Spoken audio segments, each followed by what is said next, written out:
সালামু আলাইকুম প্রিয় ভিউয়ার্স। মাননীয় শিক্ষামন্ত্রীর উদ্দেশ্যে কিছু কথা বলতে চাচ্ছি। এটা আমার মনের কথা এবং জাতির কথা। গত অন্তর্বর্তী সরকারের আমলে একটি অধ্যাদেশ জারি করেছিল, কোনো শিক্ষা প্রতিষ্ঠানের কোনো ম্যানেজিং কমিটির সভাপতি হতে হলে মিনিমাম স্নাতক পাস হতে হবে। সবাই বাহবা জানিয়েছে, স্বাগত জানিয়েছে। আপনি নতুন শিক্ষামন্ত্রী হয়ে আপনি এই অধ্যাদেশ বাতিল করে দিতে যাচ্ছেন।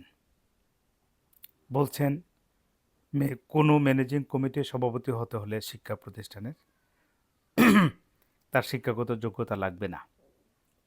যদি নাই লাগে তাহলে আমার জানা মতে অগণিত প্রাইমারি স্কুলের সম্মানিত শিক্ষক মণ্ডলীরা আছেন যারা মাস্টার্স কমপ্লিট করা।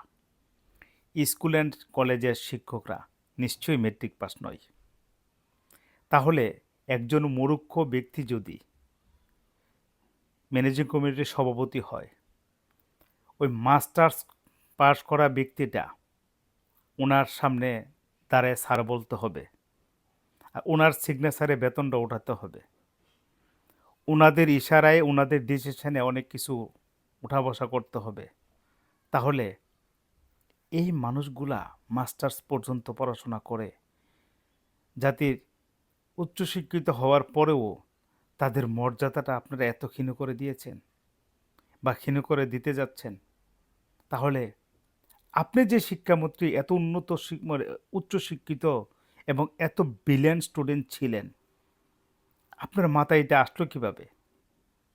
শিক্ষিত জাতিরেকে এইভাবে কিভাবে অপমান করতে যাচ্ছেন? আমার ব্যক্তিগত অভিজ্ঞতা থেকে একটা কথা বলছি। এই বছর দেশে অনেক নেতা দেখেছি, এর মধ্যে একজনকে প্রশ্ন করছিলাম, আপনার তো অনেক বড় নেতা, অবশ্য তারা লাঠিয়াল নেতা, আপনার অনেক বড় নেতা, ডেমোক্রেসির সংজ্ঞা কি জানেন? উত্তরও দিছে ওনার, ডেমোক্রেসি কি ওনার জানি না, ডেমোক্রেসি কি।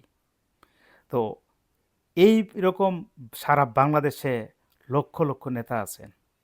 এখান থেকে জাতিকে উত্তোলন করার জন্য, জাতিকে ডেভেলপ করতে হলে একদিনে সম্ভব না। ডে বাই ডে চেষ্টা করে আস্তে আস্তে প্রজন্মকে শিক্ষিত করতে হবে। তাহলে জাতি শতভাগ শিক্ষিত হবে।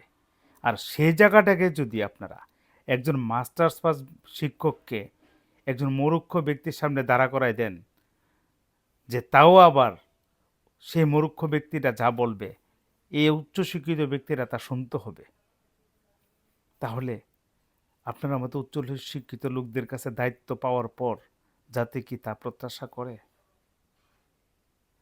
একটু বিবেচনা করে দেখবেন। আসসালামু আলাইকুম।